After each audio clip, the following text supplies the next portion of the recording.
Terima kasih atas kesempatannya. Di sini nama saya Stefani Dia Puspitasari, NIM 2015210282. Di sini saya akan mempresentasikan tentang proses perkreditan bank.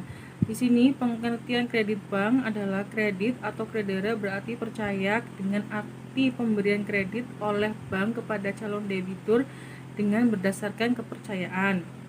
Sedangkan menurut Undang-Undang Nomor 10 Tahun 1998, penyediaan uang atau tagihan yang dapat dipersamakan dengan itu berdasarkan persetujuan atau kesepakatan pinjam-meminjam antara bank dengan pihak lain yang mewajibkan pihak peminjam untuk melunasi utangnya setelah jangka waktu tertentu dengan pemberian bunga.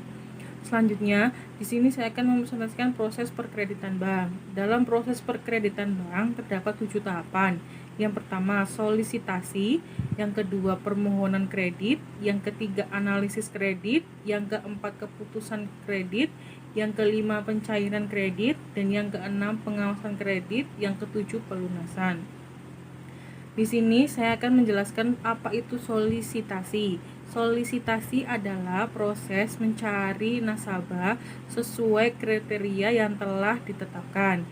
Dalam solisitasi terdapat 4 tahap, yaitu yang pertama, penetapan target market, penetapan sektor bisnis, penetapan risk acceptance aset kriteria atau RAAC, dan yang keempat, penetapan nasabah yang dibiayai. Sekian presentasi dari saya, selanjutnya akan dijelaskan oleh rekan saya. Terima kasih. Terima kasih atas kesempatannya. Nama saya Hermita Damayanti, NIM 2016210124. Di sini saya akan menjelaskan tentang permohonan kredit, yang dimana permohonan kredit adalah pengajuan yang dilakukan untuk mendapatkan pinjaman kredit kepada bank. Calon debitur untuk permohonan kredit awalnya mengisi formulir dan melengkapi data-data yang dibutuhkan sesuai dengan syarat-syarat permohonan kredit kepada bank. Ada 4 macam permohonan kredit, seperti yang pertama ada permohonan kredit, yang kedua ada permohonan tambahan atas kredit yang sedang berjalan, yang ketiga ada permohonan perpanjangan masa berlaku atas kredit yang sudah jatuh tempo. Yang keempat ada permohonan pengunduran jadwal angsuran dan lain-lain. Selanjutnya akan dijelaskan oleh rekan saya. Assalamualaikum warahmatullahi wabarakatuh. Terima kasih atas kesempatannya. Saya Ahmad Lubis Putra dengan NIM 2016210171. Di sini saya akan melanjutkan presentasi dari rekan saya. Saya akan menjelaskan tentang analisis kredit. Setelah tadi sudah dijelaskan mengenai proses daripada perkreditan bank. Yang pertama ada solisitasi, yang kedua ada permohonan kredit, maka proses selanjutnya adalah analisis kredit. Tujuan dilakukannya analisis kredit ini adalah untuk mengetahui dan menilai seberapa layak calon debitur kita untuk diberikan kredit. Ada 5 hal yang bisa dianalisa sebagai bahan pertimbangan untuk bank memberikan kredit kepada calon debiturnya, yang biasa kita sebut dengan 5C. C yang pertama adalah karakter, yang kedua adalah capacity, yang ketiga ada capital, yang keempat ada collateral, dan yang kelima ada condition. Karakter di sini yang dimaksud dengan karakter adalah bagaimana karakter, sifat, kepribadian dari calon debitur kita. Apakah dia dikenal sebagai orang yang baik? Apakah dia dikenal baik dengan tetangganya, di masyarakat, di lingkungan dia tinggal? Apakah dia terkenal dengan orang yang jujur, tidak suka menipu, tidak suka berjudi? Pokoknya hal-hal yang baik atau sifat-sifat yang baik itu penting dilakukan untuk menilai apakah calon debitur kita ini dapat dipercaya untuk menjalani kerjasama dengan bank. Yang kedua adalah capacity, yang dimaksud dengan capacity di sini adalah kapasitas dari calon debitur kita, kapasitas dalam menjalankan usahanya, kapasitas dalam mengelola keuangan untuk menjalankan usahanya. Jadi penting untuk bank untuk mengetahui bagaimana kapasitas dari calon debiturnya. Kita tidak bisa memberikan kredit tanpa melihat kapasitas dari calon debitur. Terus yang ketiga adalah capital. Yang dimaksud dengan capital di sini adalah menilai calon debitur dari aset, modal, dan kekayaan yang dimiliki. Jadi bank tidak bisa memberikan kredit kepada calon debitur yang tidak memiliki modal sama sekali. Jadi di sini bank itu prinsipnya sebenarnya bukan memberikan kredit, tapi menambah kredit. Mohon maaf. Jadi prinsipnya di sini bank adalah menambah modal, bukan memberikan modal. Jadi bank tidak bisa semata-mata memberikan modal kepada pengusaha yang tidak memiliki modal sama sekali. Jadi penting bagi para pengusaha untuk memiliki modal sendiri, baru mengajukan kredit kepada bank. Terus yang keempat adalah kolateral. Kolateral yang dimaksud di sini adalah agunan atau jaminan. Penting bagi bank untuk memiliki agunan atau jaminan. Apabila terjadi prestasi atau kegagalan, maka bank masih memiliki pegangan. Jadi bank tidak memiliki kerugian, tidak mengalami kerugian.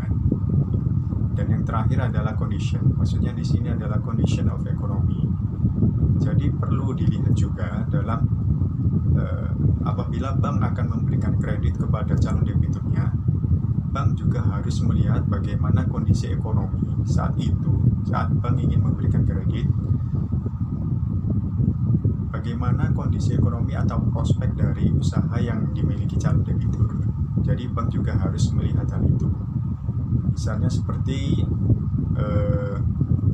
ada calon debitur, seorang pengusaha hotel atau agent travel yang ingin mengajukan kredit.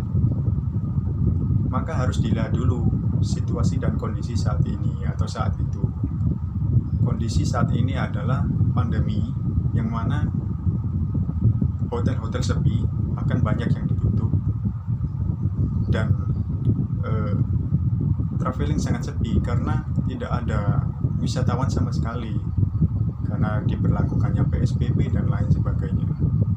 Maka bank harus berhati-hati dalam memberikan kredit terhadap pengusaha yang seperti itu. Contohnya lagi seperti ada pengusaha istilahnya toko baju yang ingin mengajukan kredit kepada bank 2 atau 3 bulan sebelum Hari Raya Idul Fitri. Nah, itu merupakan hal yang bagus karena pada Idul Fitri dapat dipastikan bahwa permintaan daripada baju hari raya itu pasti meningkat. Maka hal itu bagus bagi bank untuk memberikan kredit kepada calon debiturnya. Jadi dari kelima hal tersebut, bank dapat menilai apakah calon debiturnya layak untuk diberikan kredit atau tidak. Mungkin cukup sekian yang bisa saya jelaskan. Semoga bermanfaat. Selanjutnya akan dijelaskan oleh rekan saya. Terima kasih. Terima kasih atas kesempatannya. Saya Intan Perwitasari dengan NIM 2017210040. Kali ini materi saya yaitu tentang keputusan kredit. Di dalam isi keputusan kredit yaitu bagaimana kita menentukan apakah pemohon kredit diterima atau tidak diterima. Apabila diterima langsung, menyerahkan administrasi pada penandatanganan akad kredit atau perjanjian lainnya adalah calon nasabah menandatangani akad kredit atau surat perjanjian yang harus diisi sebelum kredit dicairkan. Selanjutnya yang kedua, dan untuk mencapai keputusan kredit yang sudah diajukan harus diperiksa secara menyeluruh oleh atasan untuk memperoleh hasil apakah kredit akan disetujui atau ditolak. Selanjutnya, Setelah memperoleh hasil dan disetujui, maka selanjutnya akan dilakukan proses perjanjian kredit yang telah disiapkan oleh bank, yang berisi yang pertama ada tingkat bunga, dan yang kedua ada besarnya biaya, dan yang ketiga ada jangka waktu dan lain-lain. Terima kasih. Selanjutnya akan dilanjutkan oleh rekan saya. Assalamualaikum warahmatullahi wabarakatuh. Terima kasih atas kesempatannya. Nama saya Dita Ayuning Tias, NIM 2017-21141. Di sini saya akan melanjutkan presentasi dari rekan saya, yaitu pencairan kredit. Nah, pencairan kredit ini dapat dilakukan setelah debitur memenuhi persyaratan maupun perjanjian yang telah disepakati oleh kedua belah pihak, yaitu pihak bank dan pihak debitur. Nah, pencairan kredit ini dapat dilakukan dengan dua cara, yaitu tunai dan ke rekening. Pencairan dana tunai dilakukan dengan cara menarik uang secara tunai melalui mesin ATM. Dan yang kedua yaitu ke rekening, yaitu dengan cara mentransfer uang yang ada di dalam kartu kredit ke rekening tabungan tersebut. Selanjutnya akan dilanjutkan oleh rekan saya. Terima kasih. Wassalamualaikum warahmatullahi wabarakatuh. Terima kasih atas kesempatannya. Nama saya Dia Kusmawati, NIM 2017-21080. Di sini saya akan menjelaskan mengenai pengawasan kredit. Pengawasan kredit sendiri adalah suatu kegiatan yang dilakukan oleh bank setelah kredit dicairkan. Hal ini merupakan kunci utama dari keberhasilan pemberian kredit. Selain ketajaman dan ketelitian pihak bank dalam analisis kredit, pengawasan kredit sendiri juga sangat penting karena untuk mengawasi bagaimana berjalannya suatu kredit yang diberikan kepada debitur dan untuk menghindari suatu kegagalan kredit atau kredit bermasalah. Dalam pengawasan kredit sendiri meliputi adanya administrasi kredit yang memadai dan menggunakan cara-cara yang mutakhir. Lalu ada keharusan bagi debitur untuk menyampaikan laporan secara berkala guna untuk menghindari pembayaran kredit yang bermasalah. Lalu adanya konsultasi terstruktur antara pihak bank dan debitur yang bertujuan untuk menjalin komunikasi yang baik dengan debitur mengenai kredit yang sedang berlangsung. Sekian presentasi dari saya. Terima kasih. Terima kasih atas kesempatannya. Nama saya Dio Flinto, NIM 2017-2188. Di sini saya akan mempresentasikan tentang pelunasan kredit. Dalam kondisi yang ideal, nasabah akan dapat selalu memenuhi kewajibannya sesuai dengan kesepakatan yang dimuat dalam perjanjian kredit, sehingga kredit atau pinjaman bank akhirnya dapat dinyatakan lunas.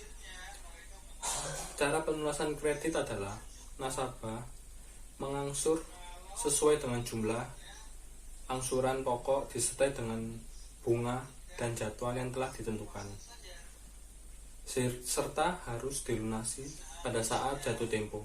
Sekian presentasi dari kelompok 1. Terima kasih.